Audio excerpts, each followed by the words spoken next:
The first thing I remembered after the crash was my wife's voice. Not her hand on mine, not the hospital lights or the ache behind my eyes. Her voice. "He doesn't remember the accounts," Claire whispered. "He'll sign anything now." Ryan gave a nervous laugh near the window. "Then we'd do it before he gets better." I kept my face loose and my eyes half closed. The neurologist had warned that my memory might return in pieces.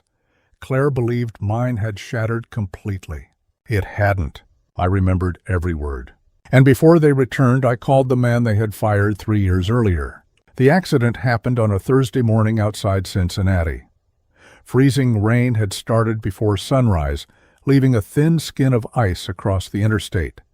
I remembered the pickup ahead of me breaking my hands, turning the wheel, then the guardrail, and the sound of metal folding around me. After that, memory arrived in scraps. A paramedic asking my name, someone cutting my coat sleeve, a ceiling moving above me beneath fluorescent lights. When I opened my eyes for good, Claire sat beside the bed in a navy sweater, her blonde hair pulled back neatly. Ryan stood near the window with his hands in his jacket pockets. A doctor named Warren asked simple questions. "Do you know where you are?" "Hospital." "Which hospital?" I looked toward the door and let several seconds pass. "I'm not sure." "What month is it?" "October." It was January. Claire pressed her fingers to her mouth. Ryan looked down. I knew the month and year. I knew Dr. Warren's name from the badge on her coat, but my head felt packed with wool and every answer required effort. The confusion was real. I simply allowed Claire to believe it was worse. Dr. Warren explained that I had a concussion, 3 cracked ribs, and a fractured left wrist. There was no bleeding in my brain, but confusion could last for days or weeks. "He may repeat questions," she said. "He may forget recent events. Don't push him." Claire leaned forward. Could he forget financial things, passwords, business decisions? The question came too quickly. Dr. Warren glanced at her. "Possibly. Recovery varies." Claire nodded as though she had asked about my appetite. I had spent 34 years building Mercer Industrial Storage from one rented warehouse and a second-hand forklift. We now owned 4 commercial properties around Hamilton County. I was not wealthy enough to have my name on a stadium, but the North Warehouse alone was worth close to $4 million. Claire knew that. So did Ryan. Claire and I had been married 8 years. She was my second wife. My first Ellen died after a long fight with ovarian cancer. For nearly 2 years afterward, I ate dinner standing at the kitchen counter because sitting alone made the house feel too large. Claire brought warmth back into it. She remembered birthdays and left coffee beside my chair each morning. I mistook attention for loyalty. Lonely men sometimes do. Ryan was 29 and always starting something. A pressure washing business, an online furniture company, a sports bar that never opened. Every idea came with enthusiasm and a request for money. I helped more often than I should have. The warning signs were small. Claire began opening my mail because I was too busy. She asked our accountant to copy her on statements. She complained that longtime employees had too much influence over me. Leon Brooks was the one she disliked most. Leon started with me when we were both in our 30s. He could repair loading equipment, calm an angry driver, and tell when concrete held moisture just by touching it. He eventually managed all 4 properties. Claire called him the gardener, though he had supervised millions of dollars in equipment. 3 years earlier, she accused him of stealing copper fittings and fuel cards. I fired him. That sentence still hurt even before I knew the truth. After Dr. Warren left, Claire adjusted the blanket across my legs. "Daniel, do you remember the North property?" I frowned. "North. The warehouse near Fairfield." I stared past her shoulder. "Do we own that?" Ryan looked at his mother. It was a tiny glance, but I saw relief pass between them. Claire patted my hand. "Don't worry about business right now." A nurse came in to check my blood pressure. Claire and Ryan stepped into the hallway, leaving the door open a few inches. That was when I heard her. "He doesn't remember the accounts," she said. "He'll sign anything now." Ryan lowered his voice, but hospital walls carry sound. "What about the North Warehouse?" "We start with power of attorney, then the sale authorization. Trevor said the offer expires next week. We'll handle it. And if Daniel remembers, Claire paused, then we make sure everything is already done. Their footsteps moved toward the elevators. I lay still, listening to the monitor beside me mark out my heartbeat. On the tray table sat a hospital phone. I reached for it with my good hand, but pain pulled across my ribs. The nurse returned before I could try again. "Could I borrow your cell phone?" She hesitated. "Do you know the number?" "Yes." That surprised both of us. Leon answered on the fourth ring. "Hello." His voice was rougher than I remembered. "It's Daniel." Silence. Then, what happened? "I'm in the hospital." "Are you all right?" "I don't know yet." I watched the doorway. "Claire thinks the accident erased my memory. She told Ryan I'll sign anything."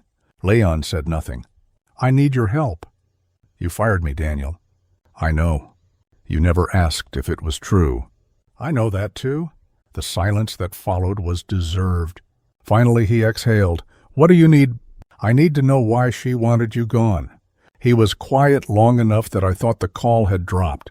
Then he said, "Because I saw Ryan using the North warehouse at night, and because I found Claire copying documents from your office." My fingers tightened around the phone. "Why didn't you tell me?" "I did." "No, you didn't." "Yes, Daniel. I sent you a letter, certified mail." I looked at the empty doorway. "I never saw it."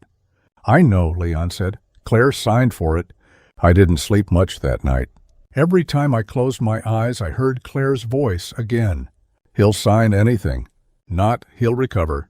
Not, "I hope he's okay." She hadn't been talking about her husband. She had been talking about a signature. By sunrise, the snow outside my hospital window had turned the parking lot into a blanket of white. Nurses changed shifts. Someone rolled a breakfast cart down the hallway. Claire arrived carrying 2 paper cups and wearing the same concerned smile she'd shown everyone since the accident. "There he is," she said warmly. "How are you feeling this morning?" My ribs still hurt. "They'll heal." She set 1 cup beside me. "I brought your favorite." I looked at it for a moment. "I don't drink coffee." Claire froze for less than a second. Then she laughed softly. "That's right, you've switched to tea." I had never switched. She had simply forgotten. For years, she'd been telling people how well she knew me. Yet she'd forgotten that I'd started every morning of my adult life with black coffee. It was a tiny mistake. Tiny mistakes tell very large truths. Ryan walked in a minute later carrying a laptop bag. "Morning, Dad?" I looked at him. "Ryan, you remember me." "I remember your face." That answer seemed to satisfy him, not because it comforted him, because it confirmed the story he wanted to believe. Dr. Warren stopped by before rounds. She checked my pupils, asked me today's date, and tested my short-term memory with a list of simple words. I intentionally missed one, enough to appear confused, not enough to seem incapable. When she finished, she smiled. "You're improving." Claire leaned forward. "But his memory still isn't reliable, right? He's making progress." "Could stress make it worse?" "It could." Claire nodded thoughtfully. "I don't want him making complicated decisions." Dr. Warren looked directly at me. "That's Mr. Mercer's decision to make." Claire's smile barely moved. "I only want what's best for him." The doctor left. The room grew quiet. Ryan opened his laptop. "I've been helping with work." "Work?" "The warehouses." I frowned. "We own warehouses." He smiled gently. "See, that's exactly why Mom's worried." Claire reached into her leather tote and removed a blue folder. "I know this isn't the right time, sweetheart." People always say that immediately before proving it is exactly the right time for them. She placed several documents on my tray table. "These are only temporary." I looked down slowly. Even through the medication, certain words jumped off the page. Durable power of attorney, financial authorization, corporate voting authority, property sale consent. Claire pointed to the last page. "If you sign these, I can take care of everything while you recover." "I don't understand them." "You don't need to." She smiled reassuringly. "I'll explain everything later." I let my fingers rest on the papers. My hand hurts. "We can wait until this afternoon." Ryan closed the laptop. "Trevor's expecting an answer." Claire shot him a quick look. He stopped talking. I pretended not to notice. Instead, I stared at the ceiling. "Who's Trevor?" Ryan recovered quickly. "A family friend." Claire gathered the papers. No rush. There was definitely a rush. Otherwise, she wouldn't have brought legal documents into a trauma room less than 24 hours after my accident. Around 11, a nurse named Angela helped me walk slowly down the hallway. As we turned the corner, I saw Claire standing near the elevators with Ryan. Neither noticed me. Before next Friday," Ryan whispered. "I know." "What if Megan finds out?" Claire folded her arms. "She won't." "You sure?" "Megan only knows what Daniel tells her. And if he remembers," Claire's voice stayed calm, "then we'll already own the North property." Angela asked softly, "Everything okay?" I realized I had stopped walking, just dizzy. That wasn't entirely a lie. Back in my room, I stared out the window for nearly an hour. The accident had shaken loose more than my memory.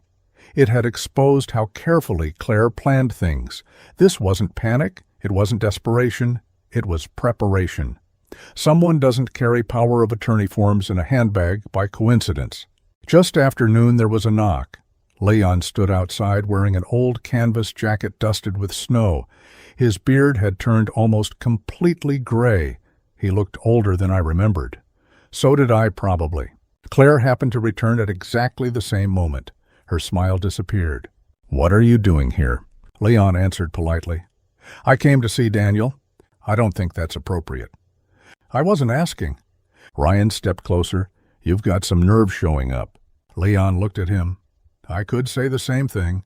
Claire folded her arms. "After everything you stole," Leon didn't even blink. It's funny how accusations sound after someone keeps the receipts. For the first time, I saw uncertainty cross Claire's face, only for a heartbeat. Then she recovered. "I don't want any scenes." "Neither do I." Leon looked toward me. "If Daniel wants me to leave, I will." I met his eyes. "I'd like to talk." Claire opened her mouth.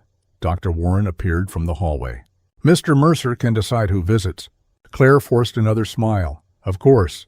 She and Ryan left reluctantly. The door clicked shut. Leon sat down. Neither of us spoke for several seconds. Finally, I said quietly, "I'm sorry." He looked at the floor. "I know." "No." I shook my head carefully. "I mean for believing her."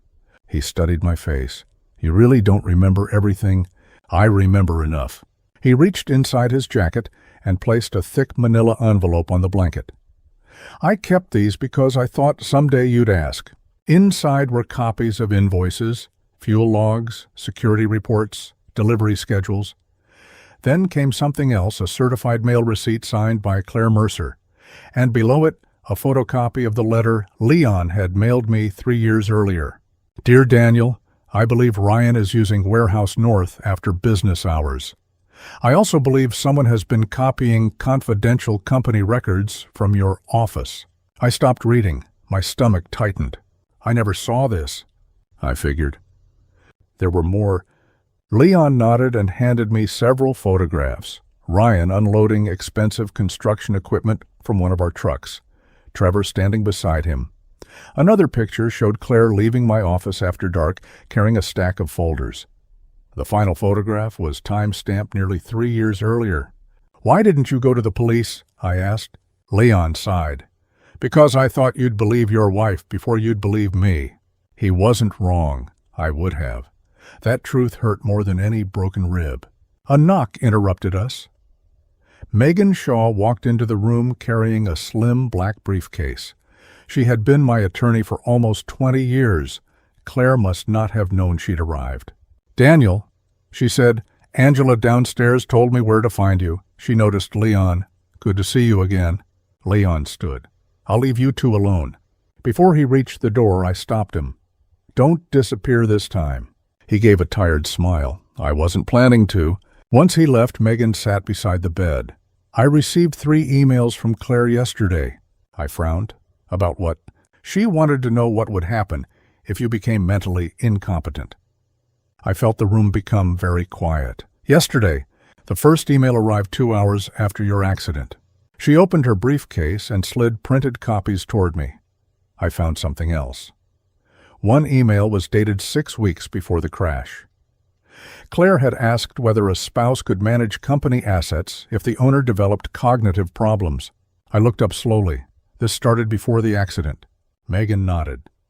I think the accident simply gave her the opportunity she'd already been preparing for.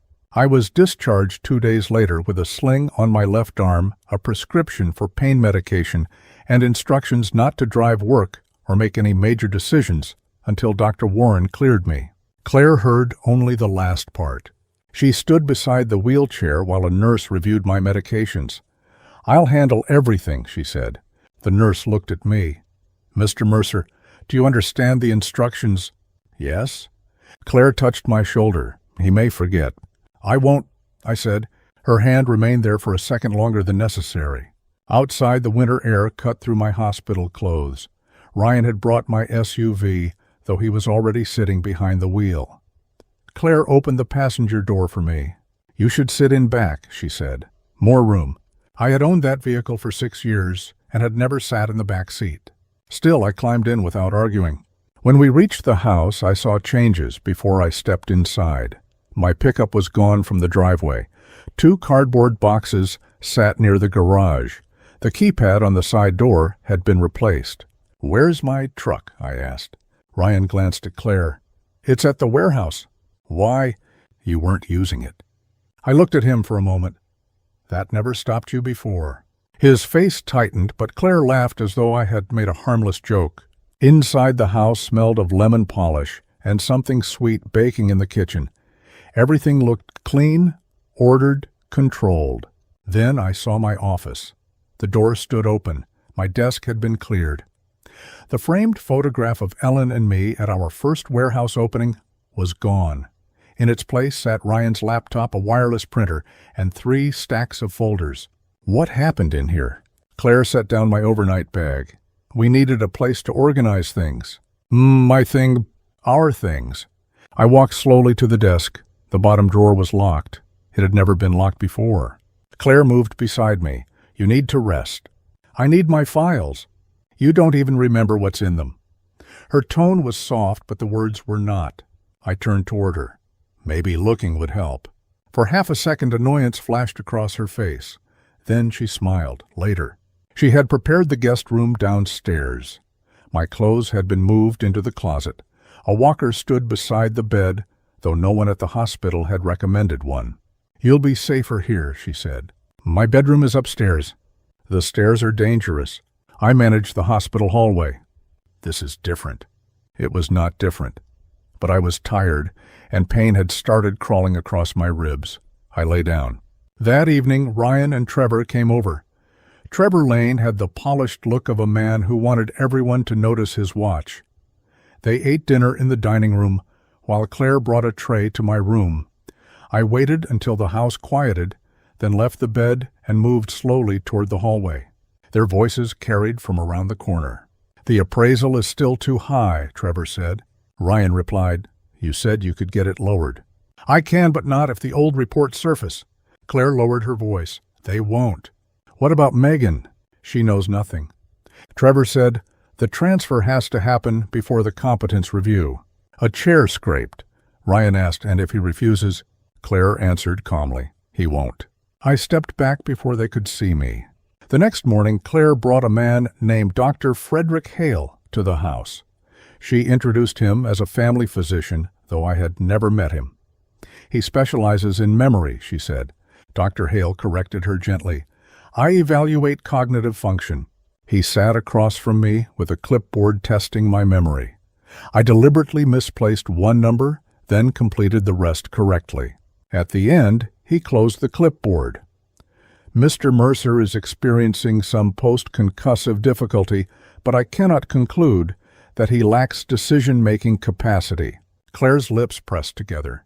He forgot his own business yesterday. Dr. Hale looked at her. "Memory gaps are not the same as incapacity." After he left, Claire stood by the window with her arms folded. "You embarrassed me." I answered his questions. "You answered the ones you wanted to answer." I looked at her. "Isn't that what you brought him here to test?" She turned away. That afternoon, Leon came through the back gate carrying a toolbox. Claire met him on the patio. "What are you doing here?" "Daniel asked me to check the irrigation shutoff in January." Pipes still freeze in January. She looked toward the house, then back at him. "You have 20 minutes. Leon found me in the old equipment shed behind the garage. He waited until the door closed. "You look worse than you did in the hospital. You always had a gift for encouragement." He smiled faintly, then reached behind a row of paint cans and pulled out a small metal key. "I left this here 3 years ago." He crossed to an old storage cabinet bolted against the wall. Claire had probably assumed it held fertilizer records and repair manuals. The key turned. Inside were binders, a backup drive, and a sealed plastic bag containing printed security logs. Leon lifted the drive. "Before she fired me, I copied the North Warehouse camera system." "Why?" "Because Ryan kept showing up after midnight." We connected the drive to an old laptop on the workbench. The first videos showed delivery trucks empty loading bays and workers leaving at the end of the day. Then Ryan appeared. He unlocked the side entrance at 1:12 in the morning. A white van followed him inside. Trevor stepped out. They unloaded boxed equipment and stored it behind our inventory racks. Another recording, dated 2 nights later, showed Claire entering my office with Trevor. She opened a file drawer. Trevor photographed documents while Claire held the pages flat. One of them was my signature authorization sheet. I stared at the screen. Leon did not say anything. He did not need to. "I owe you more than an apology," I said.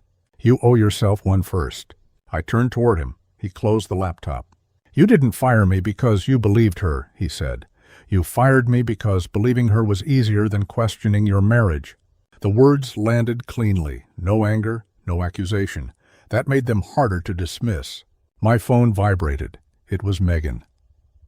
"I found out why Claire has been making calls," she said. "She's hosting a dinner Saturday night."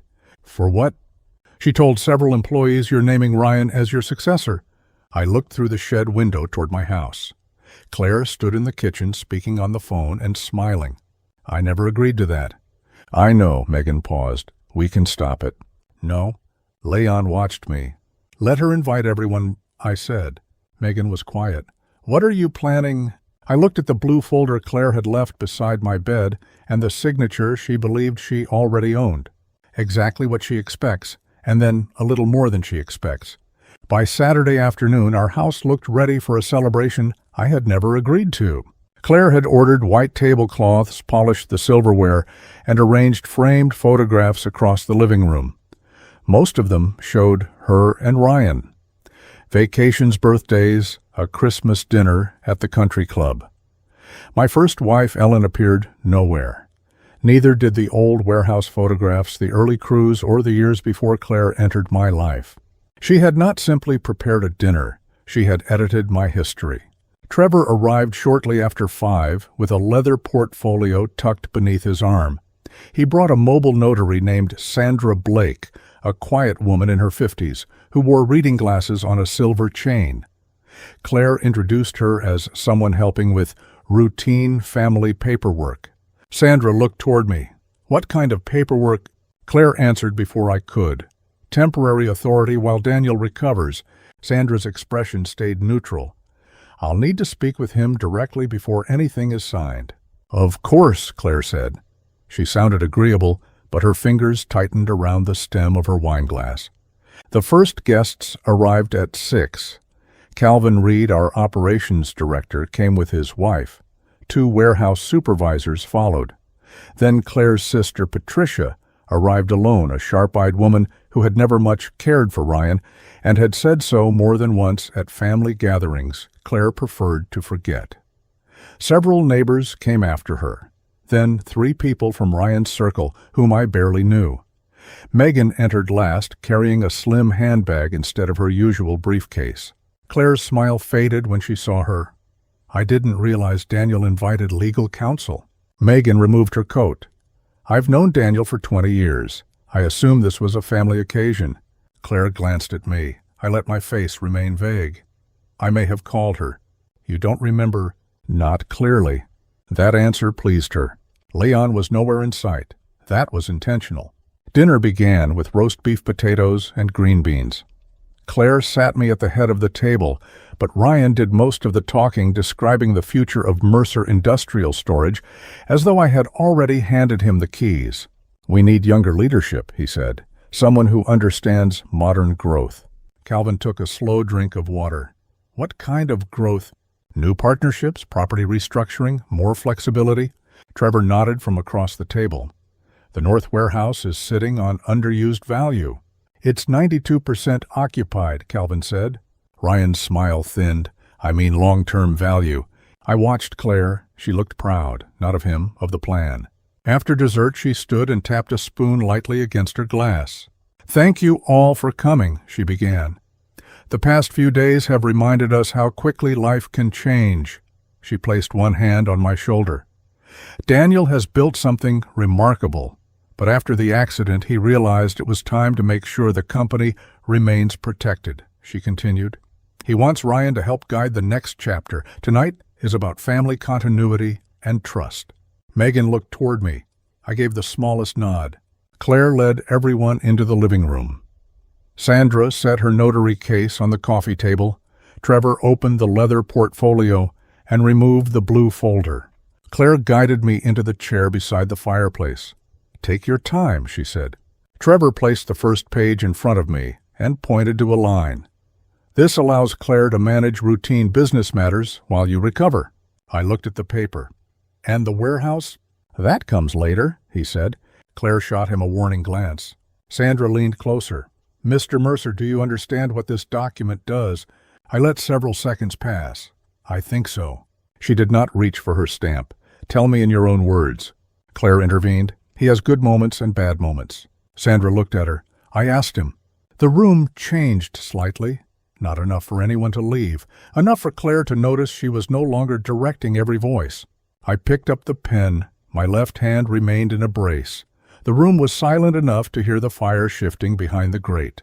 Then I set the pen back down without touching the page. Before I sign anything, I said, I'd like Claire to help me with something. My memory is still patchy. Megan mentioned there was an email exchange a few weeks before my accident about what happens to the company if I become incompetent. I looked at Claire, my voice mild, almost apologetic. Would you mind reading it aloud? I want to make sure I understand it correctly before I sign. The room did not understand yet what was happening. Claire did half a second too late. I don't know what you're talking about. Megan was already holding out a single printed page. It's the email from your account, Claire, sent 6 weeks before the accident. Would you read the subject line, please? Just the subject line. Sandra's pen stopped moving. Patricia leaned forward in her chair. Claire did not take the page. Read it, I said, quietly, not a request. Her hand shook when she finally lifted it. She looked at the words for a long moment before her voice came out smaller than I had ever heard it. Respousal authority, if Daniel becomes cognitively incompetent. Nobody moved. That's dated 3 weeks before Christmas, I said. I hadn't had the accident yet. There was no accident to plan for. So tell me, Claire, what exactly were you already planning for? Claire's composure, the thing she had built and guarded for 8 years, did not crack slowly. It came apart all at once, the way ice does, right before it gives way entirely. You don't understand what it's like, she said, and her voice had gone thin, almost pleading now, loud enough that Patricia flinched. Watching you get older, watching everything you built, and knowing none of it would ever really be mine. Claire. Patricia said her sister's name like a warning. I protected this family, Claire said, turning, searching the room for a single face that wasn't looking back at her with something closer to pity than anger. I protected all of us. You protected yourself, Patricia said. I sat across from you at Thanksgiving and listened to you call Leon a thief. I believed you. Everyone at this table believed you. She looked at me. I'm sorry, Daniel. I should have asked more questions. Claire's knees seemed to lose some of their certainty. She reached for the back of a chair to steady herself, and for the first time in 8 years, I watched her stop performing entirely. What was left underneath was smaller than I expected. Please, she said, and the word came out cracked. Not like this, not in front of everyone. You planned to do this to me in front of everyone, I said. A toast, a room full of witnesses to make it official. I'm only finishing the evening you started. The side door opened. Leon stepped into the room wearing a dark work jacket. Behind him stood Dr. Warren, and a second notary, Megan, had arranged that morning. Ryan stood so fast his chair nearly tipped. "This is ridiculous." "No," I said. My voice sounded stronger than I felt. "This is the first honest moment we've had in this house all week." Megan connected a laptop to the television. The first video showed Ryan entering the North warehouse after midnight. The second showed Trevor unloading unregistered equipment. The third showed Claire photographing documents in my office. Nobody spoke. Ryan pointed at the screen. "That doesn't prove anything." "It proves you used company property without authorization," Calvin said, "and it proves you lied when I asked." Trevor took a step toward the hallway. Sandra moved aside, but Megan blocked his path. "You may want to stay. Leaving now will look worse." Trevor turned on Claire. "You said Daniel would never remember any of this." The words fell into the room like broken glass. Ryan swore under his breath. Then he and Trevor started blaming Claire outright, and Claire backed into the one corner she had never planned for, turned on both of them in return. I let it run for exactly as long as it took Sandra to finish writing her own private notes. Then I raised one hand. "That's enough." The room quieted. The North warehouse is not being sold. Ryan is no longer permitted on company property. Trevor, every transaction involving Mercer assets is being reviewed. Ryan looked stunned. "You can't shut me out." "I should have done it years ago." Claire stepped toward me, some of her composure clawing its way back now that the room had stopped watching only her. "What about the company? Senior employees will receive ownership shares through a structured plan. Calvin will oversee operations." I turned toward Leon. "Leon will return as operations advisor if he'll have us back." Leon looked uncomfortable. "We'll discuss that privately." "And me?" Claire asked. "You will receive whatever the law and our agreement require, nothing more." Her face hardened, the pleading gone, as quickly as it had come, replaced by something colder. "You're humiliating me?" "No," I said. "I gave you a room full of witnesses. You brought the evidence. All I did tonight was hand you the microphone." She moved closer and lowered her voice so only I could hear it. "You think this is over because you embarrassed me." I looked at Megan. She removed a sealed envelope from her handbag and placed it on the table. "No," I said. "It's over because while you were planning to control my life, my attorney filed for divorce, and because there is a photograph of Ellen in the trunk of my car right now, and it is going back on that wall tonight in the exact spot you took it down from. Not tomorrow, tonight while you're still standing here." I did not raise my voice for any of it. I did not need to. The divorce papers sat on the coffee table between Claire and me. For 8 years I had watched her manage rooms with a smile, redirect conversations with a touch, and make difficult questions sound unreasonable. That evening, none of those skills worked. Around us, guests collected their coats. Patricia left without a word to her sister, only a brief, tight embrace for me at the door. Calvin remained near the fireplace with 2 supervisors. Megan gathered the documents into a folder. Ryan looked at his mother. "Where are we supposed to go?" "Not now," Claire said. "My apartment lease ended last month." I said not now. He looked at me as though I had created his problem. "You're seriously throwing us out?" "This house belongs to me," I said. "Claire will have reasonable time to remove her belongings. You do not live here." "I've been staying here." "That isn't the same thing." He laughed once, bitter and disbelieving. "You always wanted me to call you Dad. I wanted you to treat me like one." No apology came, no concern about my injuries, no relief that the accident had not destroyed my mind, only the arithmetic of what he was losing. Claire walked toward the front door without answering him. Ryan followed. Trevor tried to leave behind them, but Megan stopped him long enough to hand him a notice preserving all records related to the proposed warehouse sale. Sandra paused beside me on her way out. For what it's worth, I would not have stamped those documents. I know. When the house was finally quiet, I lifted the framed photograph of Ellen from where I had set it. By the door, I had gone out to the car myself, sling and all, while Megan argued with Trevor in the hallway and hung it back on the nail still visible in the wallpaper, exactly where it had always been. Leon began stacking plates. You don't have to clean. I know. Then why are you doing it? He looked at the crowded dining table. Because someone should. For the next 5 months, I learned how slowly a life comes apart on paper.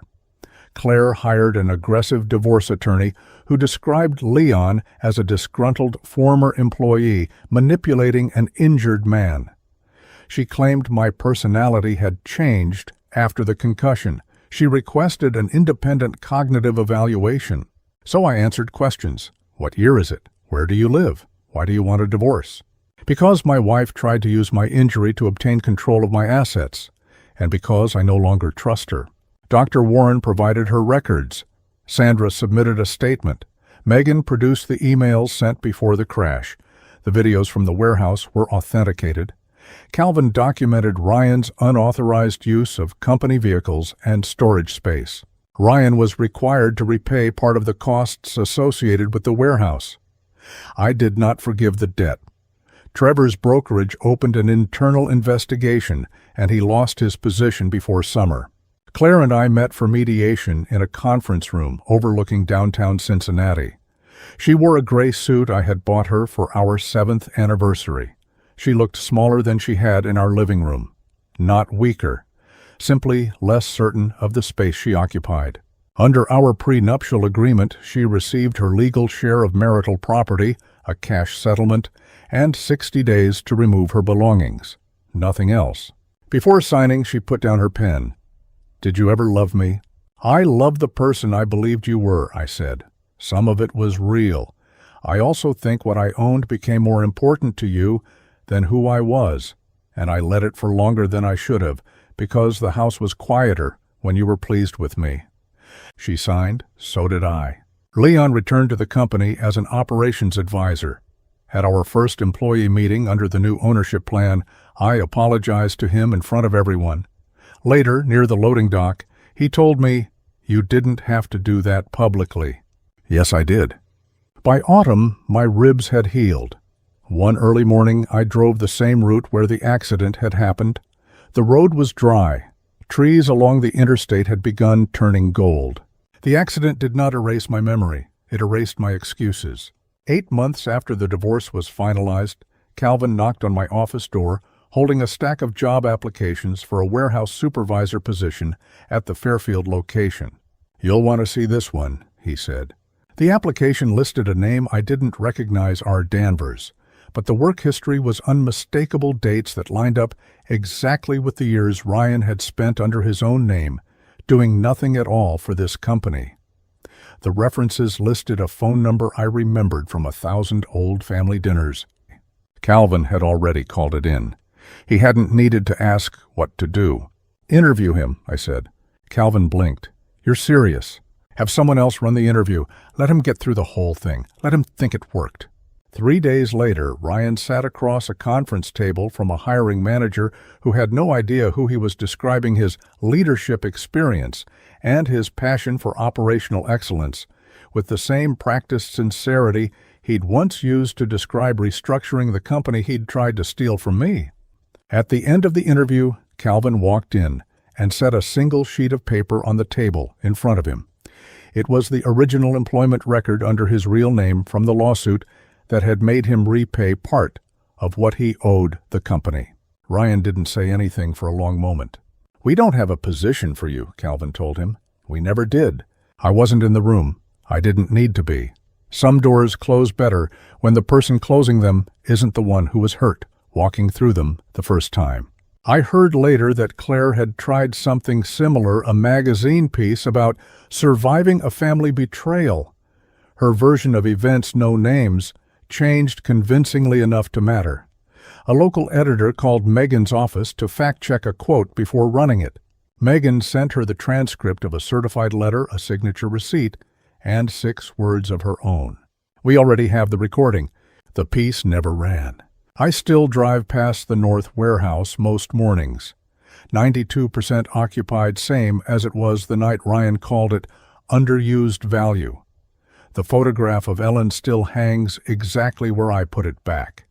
And some evenings when the office empties out and Leon is the last one locking up the gate behind me, I think about how close I came to signing away 34 years of my life to people who were only ever waiting for me to stop paying attention. I don't plan on stopping again. Have you ever ignored a warning because facing it meant risking a relationship you were afraid to lose? Share what finally opened your eyes and let me know where you're listening from.